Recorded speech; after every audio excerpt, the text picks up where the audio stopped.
오늘 본문 말씀은 저도 설교를 수도 없이 한 것 같습니다. 그리고 많은 분들이 많이 들었던 말씀입니다.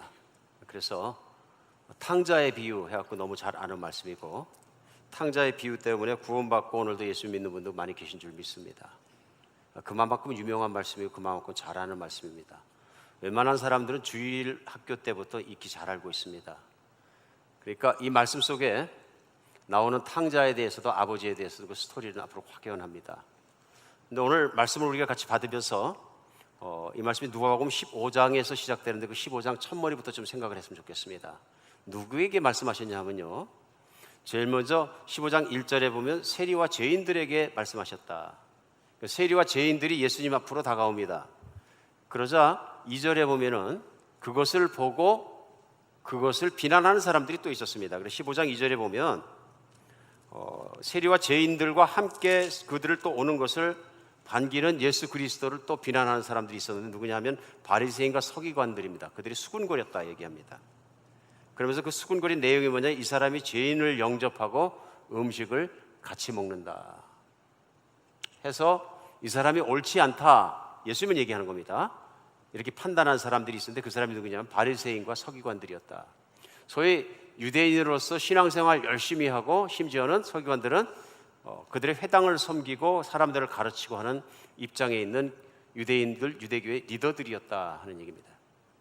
이들은 예수님이 하시는 행동을 보면서 예수님의 행동이 틀렸다 하고 그것을 지적했다는 얘기입니다. 그러자 3절에 보면 예수님께서 그들에게 이 비유로 이르시기를 하고, 누구 대상이냐면 그들입니다. 저는 1절과 2절에 등장하는 모든 회중이 다 그들이라고 생각합니다. 제일 먼저 세리와 죄인들, 두 번째 나타난 바리새인과 서기관들입니다. 그때부터 시작해서 예수님께서 세 가지 비유를 겹쳐서 말씀하십니다. 제일 먼저 어떤 목자가 100마리 양이 있는데 한 마리를 잃어버렸는데, 한 마리를 잃어버리면 9마리를 들여두고 가서 찾으면 메고 와가지고 친구들과 잔치하지 않겠느냐. 두 번째는 드라크마 비유라 유명한 비유인데요, 어떤 처녀가 결혼하기 위해서 드라크마라는 동전의 10개를 꿰매를 매서 목걸이를 매든 머리에 붙이던 결혼의 증표로 받았는데 그 10개가 다 있어야 하는데 완전한데 그 중에 하나를 잃어버렸다면 집을 싹싹 쓸고 찾지 않겠느냐. 찾으면 친구들을 불러모아서 잔치하지 않겠느냐. 그리고 세 번째로 하신 말씀이 뭐냐면 오늘 본문인 탕자의 비유에 해당되는 부분입니다. 같은 내용 다른 표현인 거죠. 그러면서 탕자의 비유하시면서 어떤 집에 두 아들이 있는데 그 중에 두 번째 아들이 아버지에게 가서 유산을 먼저 달라고 해서 아버지가 유산을 주자 그 돈을 가지고 먼 땅에 가가지고 마시고 먹고 놀고 허랑방탕하게 낭비하고, 그 지역에 기근이 들었는데 잡을 잡을 수도 없고 살 수도 없게 되자 돼지만 먹는 쥐염 열매로다가 배를 채웠는데 그것도 마땅하지 않으니까 아버지 생각이 났다. 우리 아버지 집엔 종들도 사람답게 사는데 차라리 이럴 바엔 돌아가서 종노릇 하자. 아들 자격이 없는 건 당연하니까 돌아가서 이제 종으로 삼아달라고 부탁을 하면 최소한 아버지니까 용서하고 종은 시켜주지 않겠느냐. 그래서 열심히 연습하고 들어가서 나는 아들이 될 수 없으니 종을 삼아주세요. 그랬더니 아버지가 벌써 집에 들어오기 전에 쫓아나와서 환영하고 반기고 데리고 들어가고 좋은 옷 입히고 좋은 신발 신기고 가락지 끼워서 어린 송아지를 잡아가지고 잔치해주고 환대했더라. 탕자의 비유입니다. 사실 오늘 본문은 앞에 부분을 건너뛰고 뒷부분부터 말씀을 봉독했습니다. 그 이유는 있습니다. 오늘은 탕자의 입장에서가 아니라 장자의 입장에서 누가복음 15장을 좀 읽고 들었으면 좋겠다 하는 마음이 들었습니다. 왜냐하면 오늘 예수님께서 말씀하실 때 분명히 들어야 될 사람은 죄인과 세리들만, 탕자만 있는 것이 아니라 그 중엔 바리새인과 서기관들이 있었는데 그들이 장자의 입장입니다.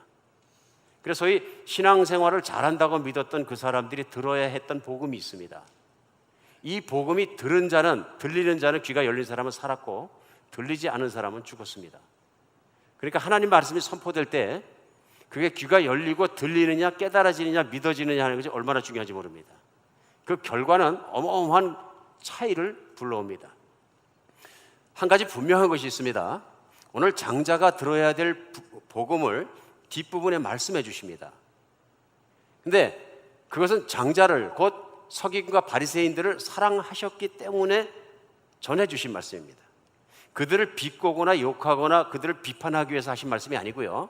하나님은 악이 없는 분이십니다. 절대로 그런 일을 하지 않는 분이십니다. 선하신 분이십니다. 하나님은 뜻이 있어서 그리하신 것입니다. 우리도 그렇지 않습니까? 가끔 이렇게 설교 말씀 듣다가 죄에 대한 얘기를 듣는데 딱 나한테 얘기하는 것 같으면 뭐라 그러세요? 우리 목사님 늘 그런 것처럼 타겟 설교하신다. 저 처음에는 표적 설교가 뭔지도 몰랐어요. 표적 설교하신다. 찔리면 표적 설교한 거예요. 근데 그거는 인격을 모독하는 거예요. 신앙 인격을. 어떤 사람을 대상으로 말씀으로 복수하고 있다고 생각한다면 그 신앙 인격을 모독하는 것입니다. 그러면 큰일 나는 거죠. 하나님 말씀 앞에 말씀을 두고 말씀에 순종해야 되는데 말씀을 이용해서 사람을 때린다. 있을 수 없는 일입니다. 근데 인간도 그것이 문제가 되는데, 설교자에게도 인간에게도 문제가 되는데 예수님은 절대로 그렇게 안 하신다. 근데 오늘 뒷부분에 나온 말씀이 분명히 장자에게는 아픈 말씀이거든요. 엄청 아픈 말씀입니다. 콕 찔르거든요.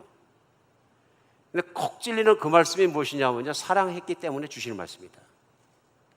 예수님의 기본적인 의도는 뭐냐면 서기관과 바리새인들도 예수님의 말씀을 듣고 깨닫고 돌이켜 회개해서 하나님을 바르게 알고 하나님을 바르게 섬기게 되기를 원하셨다는 것입니다. 이게 복음입니다. 복음은 인간이 잘못된 길을 걸어가고 살아가고 있어 그 끝이 하나님의 복을 받지 못하고 저주로 끝나는 것을 알고 그 길에서 벗어나서 하나님이 기뻐하시는 길을 살아갈 수 있도록 하나님의 길과 뜻을 전해주는 것이 굿뉴스 복음입니다. 인간의 힘으로 안 되니까 하나님이 예수님을 이 땅에 보내주신 거예요. 예수님이 전하는 말씀 중에 우리도 귀 기울여 들으는 건 뭐냐면요, 이 말씀 안에 길이 들어 있습니다. 오늘 그 말씀 속에서 내가 안다 하는 생각 다 내려놓고 정말 진실한 마음으로, 처음 듣는 마음으로 같이 이 말씀 앞에서 이렇게 반응하는 시간이 됐으면 좋겠다는 생각이 듭니다. 그래서 그 말씀이 나를 가르치실 수 있도록, 이제 가장 좋은 믿음은 배우는 믿음입니다. 또 가장 나쁜 믿음은 교만해진 믿음이죠. 하나님 말씀이 그를 가르칠 수 없으면 아무것도 그를 가르치지 못합니다. 그러나 오늘은 짤막한 하나님 말씀에 이 말씀이 우리를 심각하게 가르쳐 주셨으면 좋겠습니다. 오늘 15장에 나왔던 탕자의 비유 중에 후반 부분에 소속되는 건 뭐냐면요, 아버지가 그렇게 송아지를 잡고 잔치를 하니까 장자가 등장합니다. 그렇죠? 장자가 등장해서 25절에 보면 마다들은 밭에 있다가 돌아와 집에 가까이 왔을 때 풍악과 춤추는 소리를 듣고 한 종을 불러 무슨 일인가 묻습니다. 왜 이렇게 시끄럽느냐? 그러니까 종이 얘기합니다. 당신 동생이 돌아왔으므로 당신 아버지가 그 아들을 맞아 들여가지고 살찐 송아지를 잡았습니다. 기가 막힌 얘기죠. 가정에서 예전에 소 한 마리가 대단한 것입니다. 대단한 것이라 잡을 길 못하는 거죠. 사실은 잡았다는 얘기입니다. 가치가 혼란스러워지면 사람의 생명의 가치가 소보다 약해지는 경우도 있습니다. 인도에서 선교 오래 하셨다는 선교사님이 나눈 예화 중에서 그런 내용이 있습니다. 한 번에 인도에 있는 아이가 배가 너무 아파서 그 엄마하고 선교사님하고 애를 들쳐업고서는 닥터 오피스로 뛰었는데, 닥터가 보더니 여기서는 안 되고 빨리 큰 도시 가서 병원에 입원시켜 수술 당장 하지 않으면 죽습니다. 그래서 선교사님은 빨리 갑시다 그랬는데 엄마가 못 간다 그러는 거예요. 왜 못 갑니까? 큰 병원에 수술하면 속값보다 비싼데 못 갑니다. 그래서 선교사님이 화가 났고, 소가 중요합니까? 아들이 중요합니까? 그러니까 그러더래요. 소가 중요하죠. 그 말에 충격을 받대. 너무 놀래갖고 왜 소가 중요합니까? 그러니까 소는 평생 버려도 사기 힘들지만 우리 아들은 2, 3년 되고 또 하나씩 나는데, 이게 농담이 아니거든요. 삶의 현실 속에서 왔다는 거예요. 자식이야 어쩌다가 아프면 죽을 수도 있고 남은 또 되는데 돈이야 그렇게 벌려지는 게 아니다, 그런 얘기죠. 가치관이 혼란이 일어나면 무시무시한 일이 생긴다, 그런 얘기입니다. 근데 송아지를 잡았다. 예전에 저희가 생각해 볼 때에도 동네에서 각 집에 소 한 마리만 있어도 부자예요. 농촌이 그랬습니다. 돈이 없으니까 땅마직이나 많아야지 소 2마리 3마리 있지, 소가 어디 그렇게 많습니까? 잡을 소가 어디 있습니까? 소 한 마리면 늙어서 뼈가 나오고 죽을 때까지 일시키죠. 대단한 재산이거든요. 근데 송아지를 잡았다. 부드러운 고기를 먹이기 위해서. 기가 막힌 얘기입니다. 얼마나 좋았으면 살찐 송아지를 잡았겠느냐. 그랬더니 29절에 보면 아들이 화가 났습니다. 그래서 나오는 행동이 뭐냐면 28절에요. 그가 화가 나서 들어가고자 아니하거늘 아버지가 나와서 권했다. 그러면서 그때 아버지에게 29절에 항변합니다. 내가 여러 해 아버지를 섬겨 명예 어김이 없거늘 내게 염소 새끼라도 주어 내 복과 즐겁게 하신 일이 없었습니다. 근데 저 돈을 가져가서 아버지 살림을 창녀들과 함께 다 써버린 타락한 아들이 돌아오니까 살찐 송아지를 잡으셨습니다. 무슨 얘기예요? 이게 옳습니까? 이런 얘기입니다. 아버지, you are wrong, I think. 이런 얘기입니다. 여러분 어떻게 생각하십니까? 저는 이렇게 생각해요. 묵상을 하다 보니까 장자가 차남이 너무 화가 나고 질투가 나서 이렇게 했다. 그건 아닌 것 같습니다. 장자는 차남을 원래부터 싫어했다. 어릴 때부터 싸우고. 그것도 아닌 것 같습니다. 제 생각에는 장자의 경우에 차남을 아버지께서 돌아오니까 용서하고 받아주시는 것까지 동의했을 것 같아요. 내 동생인데. 그렇잖아요? 근데 그 대가를 치러야지. 아버지한테 많이 혼나고 두드려 맞고 회개하고 좀 반성 좀 하고 얼마나 잘못 반성하고 이제는 좀 조용하게 집에 있고 좀 종들처럼 엎드리고 또 아버지한테 여러 날 동안 좀 혼을 하더라도 좀 순진해지고 이런 모습으로 살고 그래야지 회개하고 그러는 것이. 근데 왔다고 오자마자 막 송아지 잡아주고 이건 아닌 것 같다. 이런 얘기 아닐까요? 아무리 생각해도 이건 아닌 것 같다. 뭐 한 것도 없고 잘한 것도 없고 아무것도 없는데 왜 아버지는 막 좋다 그러고 금가락지 끼워주고 난리가 나느냐. 여러분 어떻게 생각하십니까? 우리 한번 장자의 옷을 입고 장자의 신발을 신고 한번 생각해 봅시다. 한번 솔직하게 한번 생각해 보는 거죠. 나는 어떻게 했을 것 같습니까? 나는 그동안 아버지 속 안 썩였어요. 생각해 보니까 꿋꿋이 붙어가지고 할 일 있으면 할 일하고 아버지 말씀 순종하고 잘 살았어요. 아들이 돌아왔다는데 둘째 아들 들어오니까 막 난리가 났어요. 비슷해지지 않을까요? 생각해 볼 문제입니다. 우리가 솔직하게 한번 우리 자신을 놓고 생각해 보았으면 좋겠습니다. 아버지 답변입니다. 31절에 아버지가 이르되 얘 너는 항상 나와 함께 있으니 내 것이다 내 것이로되 이내 동생은 죽었다가 살아났으니 내가 잃었다가 얻었기로 우리가 즐거워하고 기뻐하는 것이 마땅하다. 잔치라는 이유를 설명합니다. 그게 뭡니까? 내 동생이 없어질 뻔했는데 다시 생겼다. 생명이 태어나면 기뻐하는 것처럼 네 동생이 배에서 엄마 배에서 태어나면 기뻐하는 것처럼 이거 기뻐해야 될 일 아니냐? 네 동생을 때려잡을 때가 아니라 이거 나한테는 참 기쁜 일이다. 잃었던 아들이 다시 찾았으니까 보석을 잃었다 찾은 거 이상으로 더 기쁘다 그보다. 100근짜리 금을 잃어버렸다가 찾은 것보다 더 기쁘다 그런 얘기입니다. 지금 기쁘니까 잔치하지 않겠느냐. 그래서 아버지가 잔치하시는 이유를 좀 설명한 것입니다. 아들은 이해가 가지 않습니다. 근데 후반부에 말씀이 끝나면서 큰아들이 그 말을 듣고 깨달아서 고개를 끄덕끄덕하니 죄송합니다 아버지하고 같이 들어갔더라. 그런 내용이 없습니다. 예수님께 비유가 여기까지입니다. 그리고 그 뒤에 그들의 반응도 나타나지 않습니다. 그거로 봐서 안타까운 것은 바리새인이나 서기관들이 이 말씀을 듣고 깨우쳐서 회개한 것 같지는 않습니다.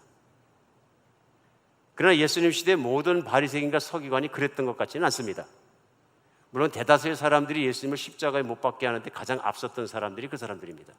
그러나 그 중에는 니고데모처럼 아리마대 사람 요셉처럼 자기의 생명을 걸고 명예를 걸고 가훈을 걸고 예수님을 섬긴 사람들이 있습니다. 이 사람들이 누구냐면요, 귀 열리기가 힘든데 귀가 열린 사람들입니다. 깨닫기가 힘든데 그 말씀이 깨달아진 사람들입니다.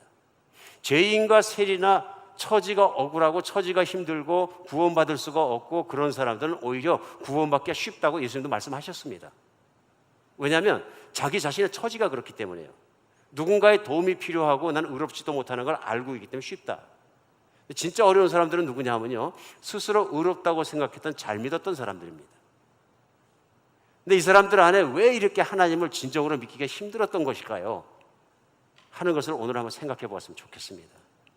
왜 죄인과 세리와 성경 말씀도 잘 모르고 닥치는 대로 육신의 욕망대로 마구 살았던 사람들은 예수님을 받아들이기가 그렇게 쉬웠는데 왜 그동안 하나님 말씀 많이 보고 가르치고 그런 사역을 많이 하고 또 그렇게 했던 사람들 그렇게 예수님을 하나님을 믿는 것이 어려웠던 것일까요?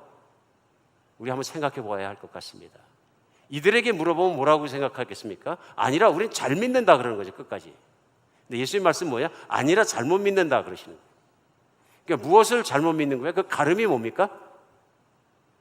너희가 믿는 건 하나님이어야 하는데 잘 믿으면 하나님의 마음을 아는데 잘못 믿기 때문에 너희는 하나님의 마음을 모른다. 그런 것이 아버지의 마음을 설명해 주신 거예요.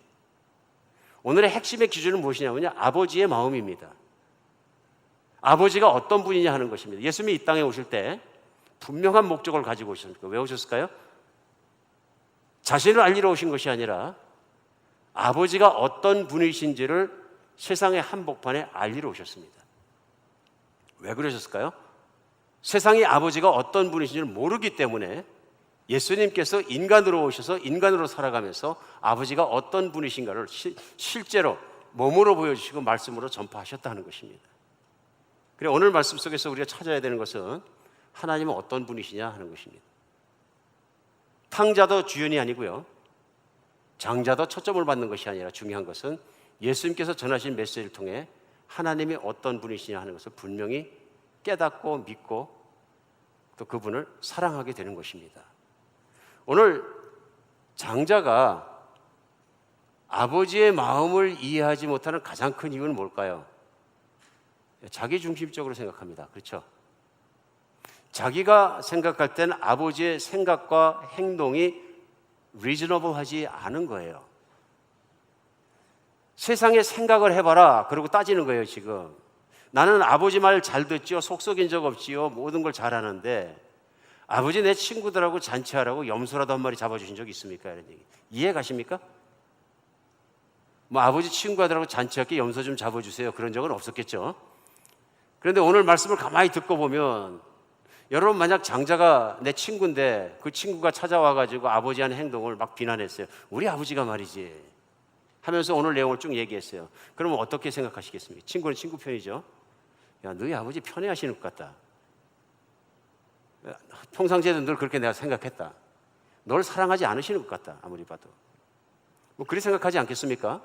장자의 말만 들으면, 또 장자의 마음이 그러면 친구한테 가서 얘기하면 친구가 삐딱해지는 거죠. 이걸 우리 편견이라고 합니다. 다 듣지 않았기 때문에, 아버지께 듣지 않았기 때문에 삐딱한 생각을 갖게 되는 거죠. 너네 아버지는 나쁜 아버지다. 오늘 예수님이 전하시는 것은 뭐냐면요, 예수님, 하나님은 나쁜 하나님이 아니시다 하는 거죠. 근데 오늘 장자는 뭐라 그러냐면요, 너 하나님이 is no good, 이런 뜻이나 마찬가지. 만약에 하나님이 죄인과 세리들을 그렇게 기뻐하고 잔치를 해준다 그러면 하나님이 어떻게 좋은 하나님이 되시겠냐? 하나님이 죄인의 친구냐? 하나님은 거룩하신 분인데 말도 안 되지 않느냐, 이런 얘기입니다. 죄값을 치르게 하고 그러고 나서야 자녀가 되는 것이지, 이건 말이 안 된다, 그런 얘기. 이게 바리새인과 율법사 또 관리 모든 당시에 신앙생활을 했던 유대인들이 갖고 있었던 생각인 것 같습니다. 리더라는 사람들이 갖고 있던 생각이고요. 그러니까 받아들여지지가 않으니까 아버지에게 설득되지가 않는 것입니다. 자기중심적으로 생각합니다. 우리는 그래서 자기의라고 표현할 수 있습니다. 자기의라는 건 뭐냐 하면요, 내가 하나님을 따르고 하나님을 사랑하고 그의 말씀을 다 지켰기 때문에 하나님의 자녀가 될 자격이 있고 하나님의 모든 걸 내가 누릴 만한 자격이 있다고 생각하는 겁니다. 그렇기 때문에 그렇게 되지 않으려고, 죄인들처럼 되지 않으려고 힘을 다해서 죄와도 싸우는 겁니다. 그 싸우는 것 중에 하나가 뭐냐면 당시에 바리새인과 유대인들이 싸웠던 것에 죄인들과 함께 멍에를 매지 않는 것입니다. 그 얘기 뭐냐면 함께 밥도 먹지 않고 그 집에 가지 않고 함께 삶의 나눔을 갖지 않는 것입니다. 근데 그 사람들이 대표적으로 어떤 사람들이냐면 그 율법에 정했던 그 죄인이라는 사람들이요, 뭐 우리가 생각해도 일반적인 죄인들입니다. 그래서 제일 먼저는 비도덕적으로 생활하는 사람들. 대표적인 게 뭐냐면 간음하는 사람, 속이는 사람, 사기치는 사람. 이런 사람들은 그 동네에서 그런 사람을 딱 드러나게 되면 근처도 가지 않았습니다. 그러니 뭐 간음하는 사람, 그런데 몸을 파는 창기들이나 이런 사람들은 곁에도 가면 안 되는 거죠. 두 번째는 불명예스러운 직업을 가진 사람들이었어요. 그 당시에 그 전하는 내용들이요.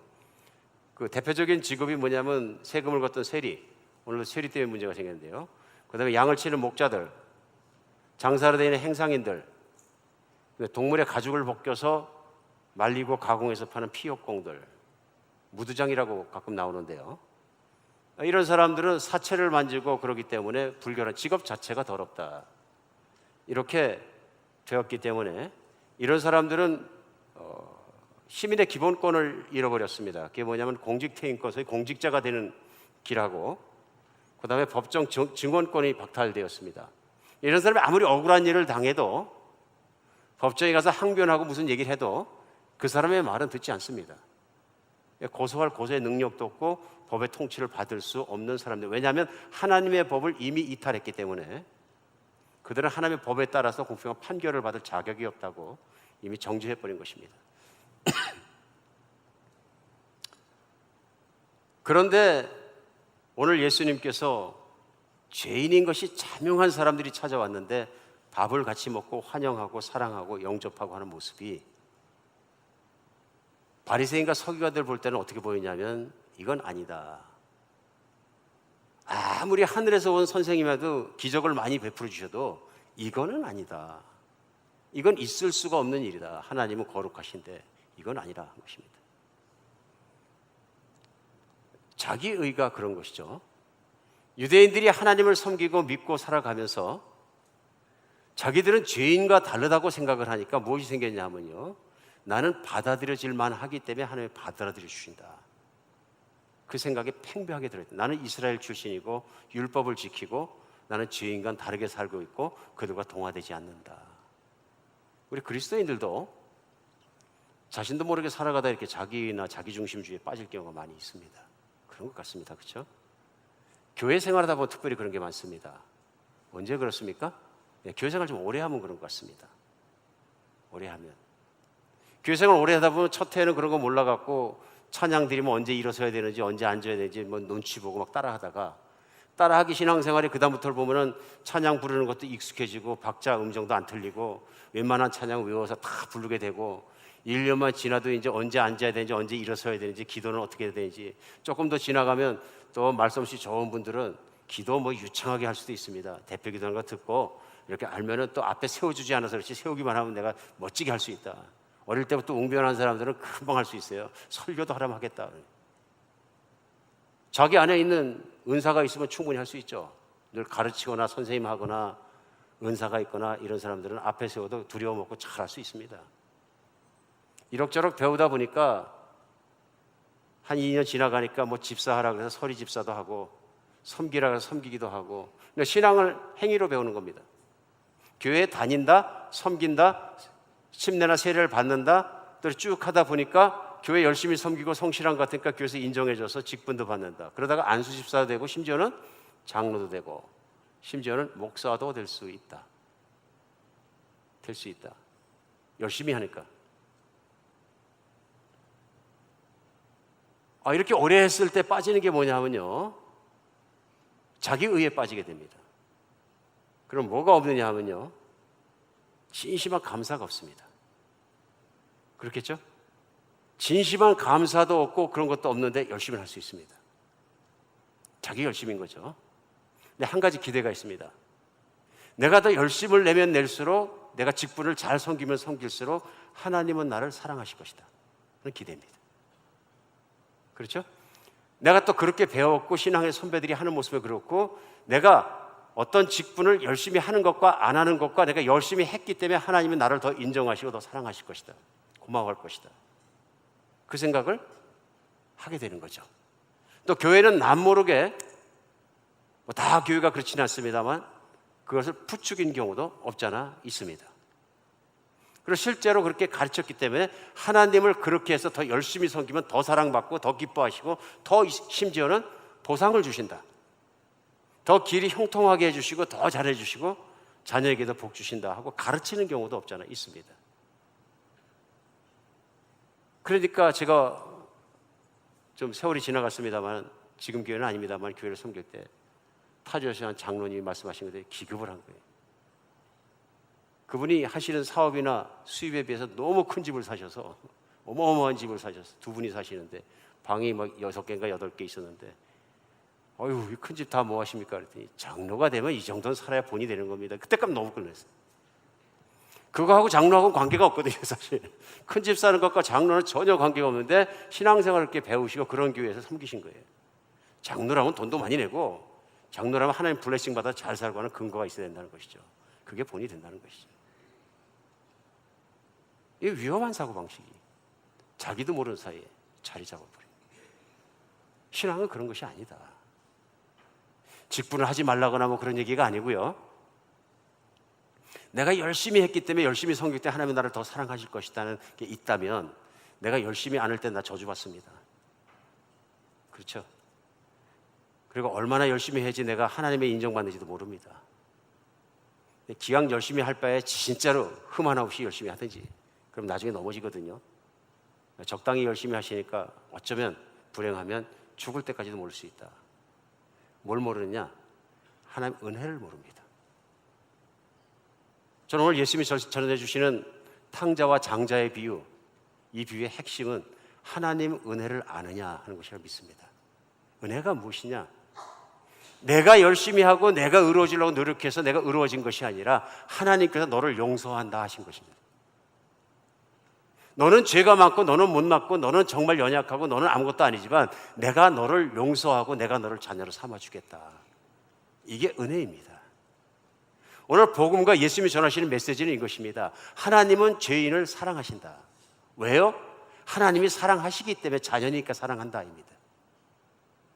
성경의 대표적인 메시지, 예수님이 전하는 메시지는요, 3년 반 동안 사도 요한이 예수님을 체험하고 한 말이 3장 16절이에요. 요한복음 뭡니까? 하나님이 세상을 이처럼 사랑하사 독생자를 주셨으니 이는 저를 믿는 자마다 멸망치 않고 영생을 얻게 하고자 함이라. 이게 얼마나 중요한 메시지냐면요, 하나님이 세상을 사랑하셨다는 건 죄인들을 사랑하사, 하나님을 알지도 못하고 의롭게도 살지 못하고 정말로 하나님이 봤을 때는 더럽고 죄인일 수밖에 없는 탐욕스러운 그를 사랑하셔서 예수님을 그를 위해 주셨다. 그가 죄인일 때 주셨다. 그런 얘기예요. 기가 막힌 말씀, 이게 복음이거든요. 근데 그걸 아는 사람은 무엇을 하는? 내가 죄인이라는 걸 아는 사람이에요. 예수를 믿는 사람은 다른 건 다 필요 없는데요, 직분을 안 했어도 괜찮고 열심히 안 했어도 괜찮은데 딱 한 거지. 나는 죄인이다. 그리고 하나님이 나를 예수님 때문에 용서해 주셨고 그 피와 그 죽음으로 말미암아 나를 깨끗하고 용서해 주시고 확인해 주셨다는 은혜입니다. 이 은혜를 알면 신앙생활이 시작되는 거죠. 은혜를 모르면 아무리 오래 했어도, 아무리 직분이 높아도, 아무리 오래 갔어도 난 신앙생활이 시작도 안 된 것입니다. 신앙생활의 시작은 뭐냐면요, 하나님을 알고 하나님을 믿는 것이 시작입니다. 근데 그 하나님이 어떤 하나님이냐 하는 것입니다. 그 하나님이 어떤 하나님이십니까? 아낌없이 그 아들을 내어주시는 하나님이, 죄인을 사랑하시는 하나님, 그것이 하나님의 마음이다.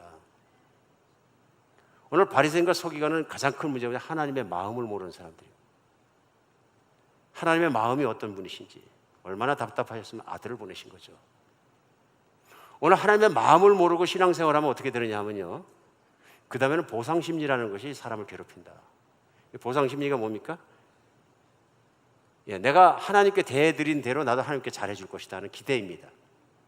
기대. 기대를 갖는 걸 나쁘다고 얘기하지는 없습니다. 하나님께 잘하면 하나님도 나에게 잘해준다. 얼마나 인과응보적으로 맞아떨어지는 합리적이고 타당한 사고방식입니까? 근데 성경은 이게 아니라 그것입니다. 내가 하나님께 잘한 만큼 하나님도 나에게 잘해주신다. 이 보상심리에 빠지니까 교회 생활하면서도 금방 빠지는 함정이 있습니다.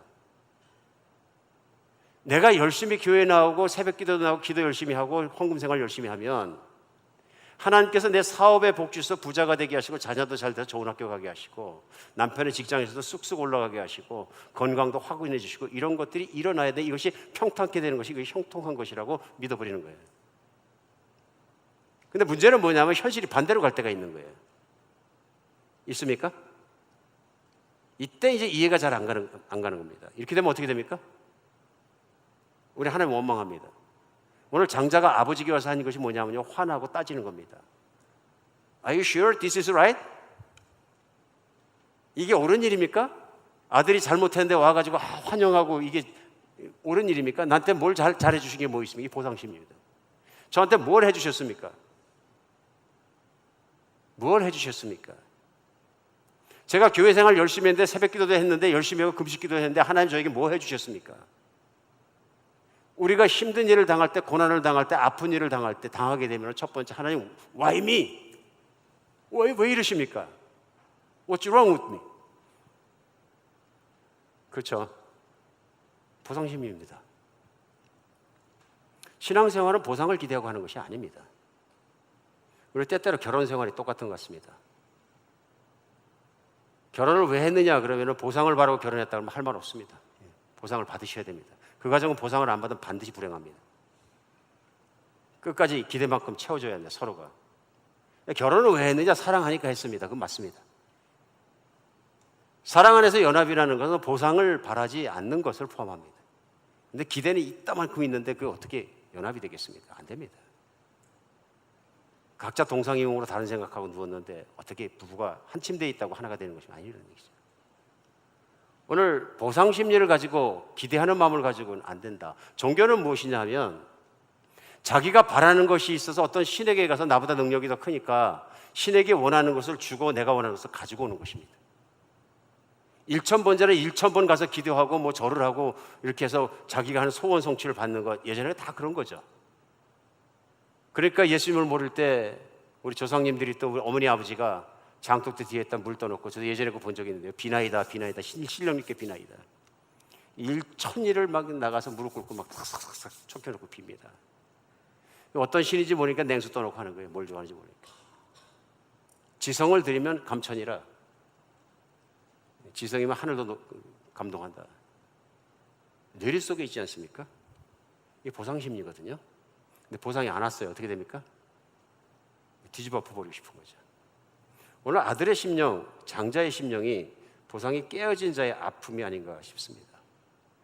근데 아버지의 말씀 맨 마지막에 본문 말씀에 우리 귀 기울여 드려야 되는 메시지가 거기 있다고 믿습니다. 뭐라고 하십니까?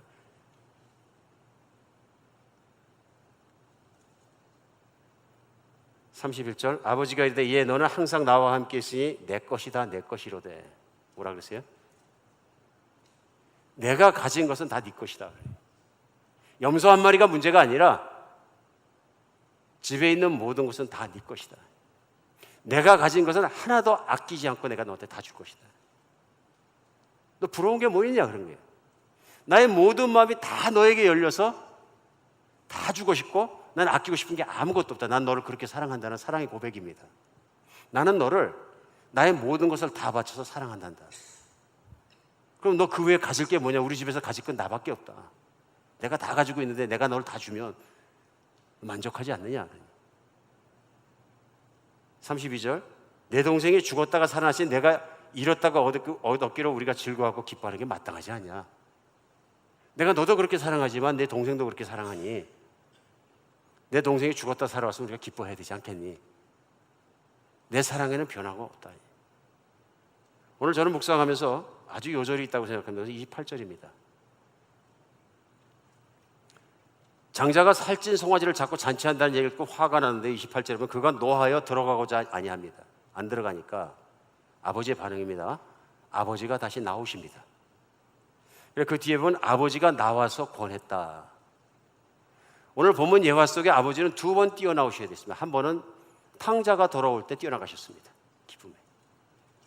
2번째 뛰어나가신 건 언제냐 하면요, 장자가 들어오지 않을 때 뛰어나갔습니다. 똑같은 사랑입니다. 똑같은 사랑입니다. 저는 그래서 이것이 장자가 꼭 들었어야 될 복음이라고 믿습니다. 유대인들이, 서기관들이, 바리새인들이, 율법 선생들이 꼭 들었어야 될 복음입니다. 나는 너를 사랑한다. 그러나 네가 내 마음을 헤아리지 못한다. 나는 죄인들이 돌아들어오는 것을 간절히 원한단다.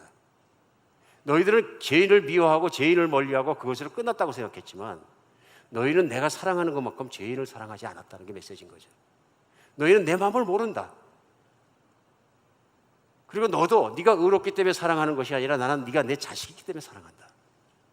너는 내 사랑을 모른다. 자꾸 노력만 하고 이만하면 됐냐고 아버지에게 물어볼 것이 아니라 나는 내가 그것을 하지 않아도 사랑하지만 너는 내 사랑을 모른다 그러시는.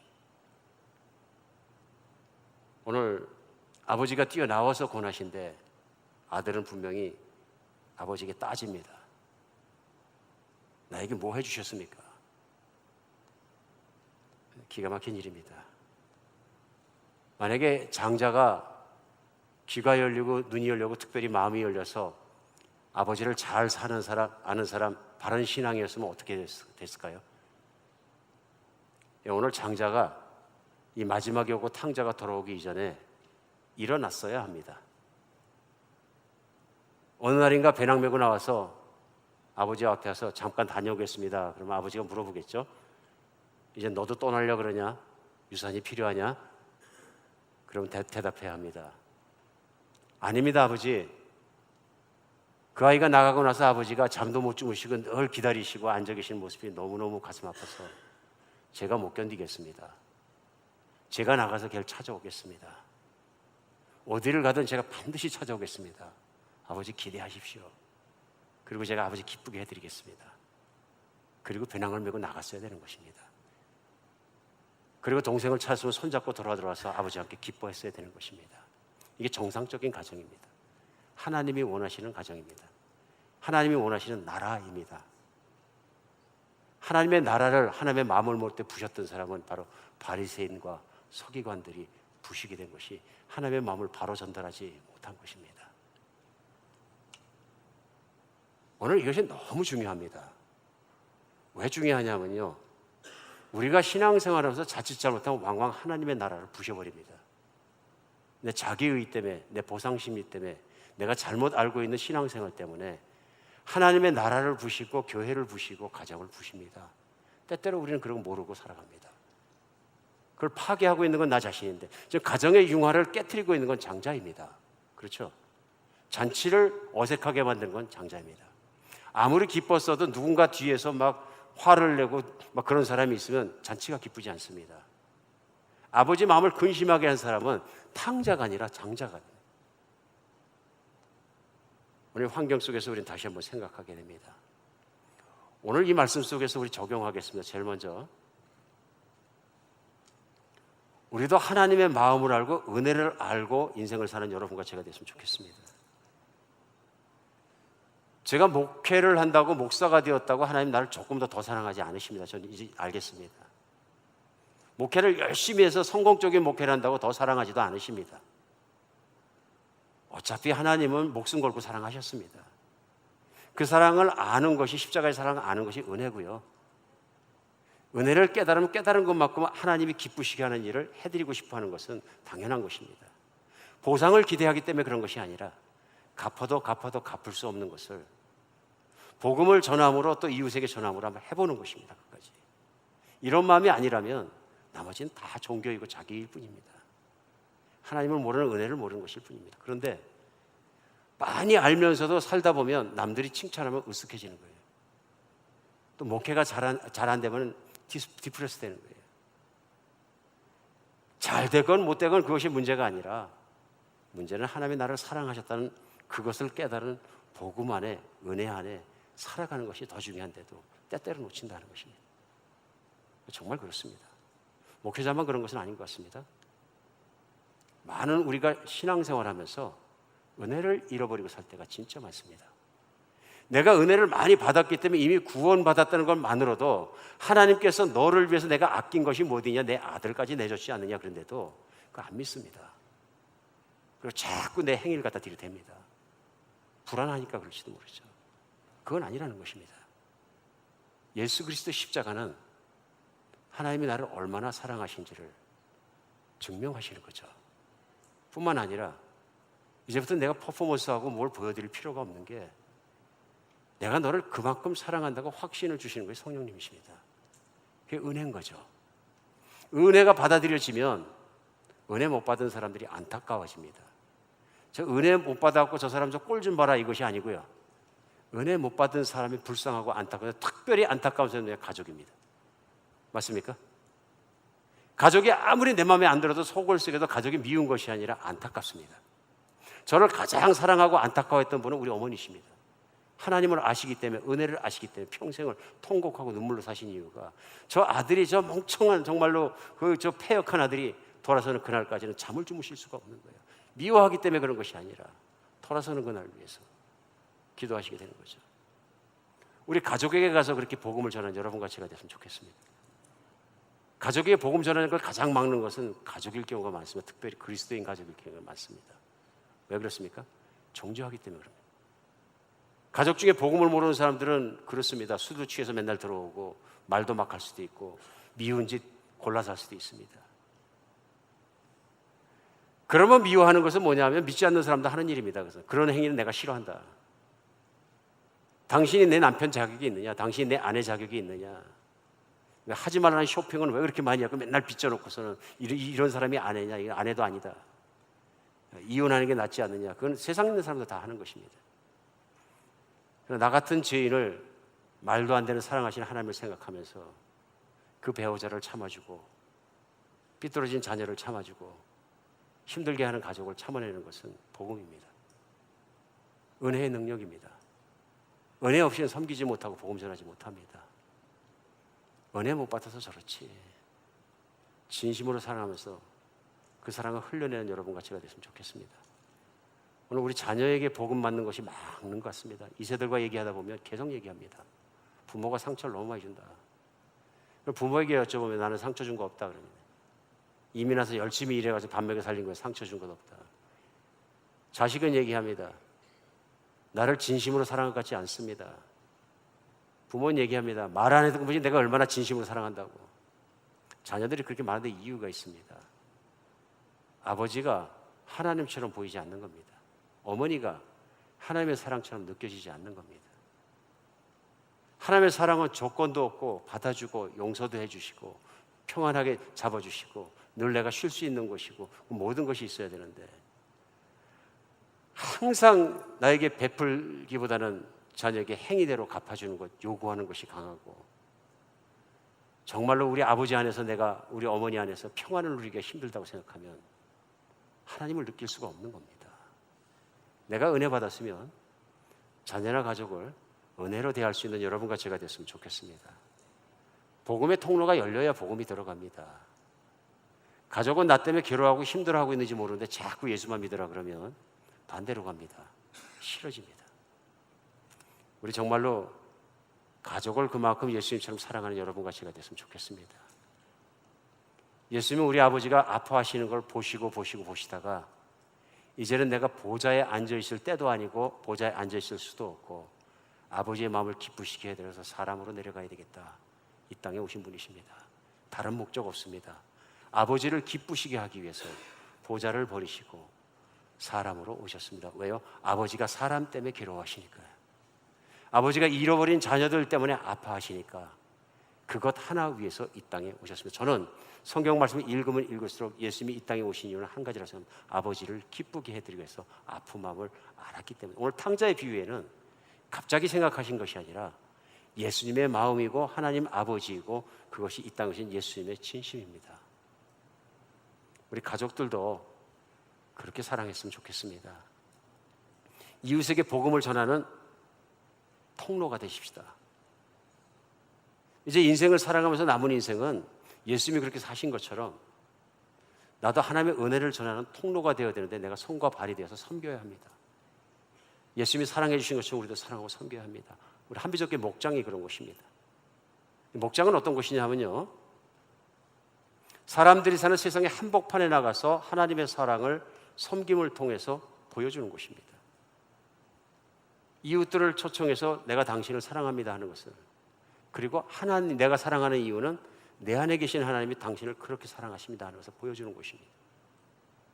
가장 큰 목적이 뭐냐면요, 아버지께서 기뻐하시고 예수님께서 기뻐하신 게 뭐냐면 바로 그 예수님께서 세상에 오셔서 그 일을 행하는 곳이 어디냐, 목장입니다. 물론 이해합니다. 우리가 전통적인 교회에서 구역 예배를 많이 하고 살아오셨기 때문에 때때로 목장에 들어와셔도 구역 예배처럼 생각, 똑같은 거죠. 제가 아닙니다 그러면 똑같은데 뭐, 때때로 만나고 정기적으로 만나서 찬양하고 기도하고 노래하고 밥 먹고 헤어지고 똑같은데, 아닙니다. 목적이 다릅니다. 전통적으로 구역 예배는 뭐냐면요, 교인을 관리하기 위해서 있는 시스템입니다. 무슨 얘기냐면요, 믿음이 도망가지 않고 믿음이 함께 있고 구역 예배를 통해서 믿음이 조금이라도 붙잡아지기 위해서 예배드리는 곳입니다. 목장은요, 세상의 한복판에 나가서 믿지 않는 사람들에게 섬김을 통해서 예수 그리스도의 복음을 알게 하는 곳입니다. 모든 목원들이 다요. 그래서 목자의 조건도 다릅니다. 사람들에게 은혜를 끼치고 사람들에게 모든 성경을 가르치는 건 과거에 구역 예배에서 하는 일입니다. 그러니까 많은 분들이 목장을 참석해서 뭘 기대하냐면 나한테 은혜를 한번 끼쳐보세요, 이런 태도입니다. 내가 여기 참겠어요. 뭐 찬양이 은혜롭든지 기도가 은혜롭든지 뭐가 목자님이 뭐가 은혜롭든지 하면 내가 은혜를 한번 끼쳐보세요. 그게 아닙니다. 은혜를 베풀기 위해서 있는 것이 목장이에요. 흘러나가는 것이 목장입니다. 이해하시겠습니까? 그렇기 때문에 만약에 은혜를 끼치는 것으로서의 목장을 세웠다면 그렇게 안 하고 우리 목자님들 성경 공부 무슨 관리하는 법 리더십 철저하게 공부시켜가지고 뛰어난 그런 모습으로 가르치려고 노력했을 거예요. 한비전교회 그렇게 하지 않습니다. 목자가 되는 조건은 한 가지입니다. 내가 예수 그리스도의 그 은혜를 뼛속 깊이까지 아느냐 하는 것입니다. 믿느냐, 체험했느냐, 거듭났느냐, 그리고 그 사랑을 가지고 아버지의 사랑으로 이웃을 발닦이고 섬기고 밥하고 그들의 모든 것을 주님의 사랑으로 인지될 때까지 섬길 마음이 있느냐는 헌신이 있느냐 하는 것입니다. 성경을 어떤 분보다 모를지도 모릅니다. 그러나 목장 가셔서 얘기하는 거죠. 아우, 저 목자는 내가 성경 훨씬 많이 하는데. 근데 한 가지 생각할 것이죠. 그 많이 하는 성경 갖고 무엇 했느냐. 오늘도 본문 가운데 성경을 가장 많이 하는 사람들은 서기관들이에요. 교사들이고 선생들이고요. 성경을 가르치는 랍비들입니다. 근데 하나님의 마음을 몰랐다 하는 것입니다. 오늘 회중을 제가 비난하는 것이 아니라 목장이라는 것은 순수한 마음을 가지고 그렇게 영혼을 섬기고 새로운 사람들을 섬겨내는 것입니다. 한비전교회 목원들도 같이 그 사명에 뛰어들어서 아버지의 사랑을 섬겨나가는 여러분과 제가 되었으면 좋겠습니다. 오늘 탕자 또 장자 비유의 핵심적인 건 거기서 아버지의 마음을 알고 그 은혜를 체험하고 은혜 속에 살아간다. 알았으면 예수님이 그리 하신 것처럼 이제는 아버지나 예수님이 하신 일을 쳐다보는 것이 아니라 내가 배낭을 메고 나간다. 여러분과 제가 그 마음으로 살았으면 좋겠습니다. 선교가 그런 것 아닙니까? 난 선교에 사명이 있어서 나간다. 저는 지금 문제가 많다고 생각합니다. 아무리 선교를 많이 해도 나는 은혜를 알기 때문에 들려야 되는 그것을 아버지가 사랑한 것은 나는 희생이 따라 나갑니다. 그게 맞는 태도입니다. 보상이 없더라도 심지어 피해가 올지라도 전염병에 걸려 쓰러질지라도 내가 핍박을 받아 죽을지라도 예수님이 그러하신 것처럼 아파하시고 힘들어하시고 보험전에서는 아버지의 마음을 품고 내가 나갑니다. 그게 맞는 거죠. 이게 은혜를 아는 거죠. 무슨 사역을 하더라도 은혜 있는 데까지만 섬겨주십시오. 한비전교회에서는 제가 그걸 원합니다. 은혜 있는 데까지만 교회 안에서도 섬겨주세요. 은혜가 없는데 힘을 다해 섬기다 보면 율법주의에 빠져갖고 열심히 안 하는 사람 손가락질하고 막 그래서 교회 분란 일으키시면 교회가 더 힘들어요. 교회가 청소가 안 됐으면 제가 쓰레기를 발로 차고 다녀도 좋은데 청소 안 됐다고 막 비난하고 막 다른 사람 비난하고 저 사람은 안수집 써야 되는데 왜 일 안 해? 막 이렇게 되면 교회에 완전히 분란이 일어납니다. 은혜 없이 일하는 것 이거 하지 말아 주십시오. 은혜 없기 때문에 일하다 정 힘들면 그만하세요. 그리고 진짜 은혜로가 뭐냐면요, 내 이웃에 믿지 않는 사람에게 나가셔서 그를 섬겨주세요.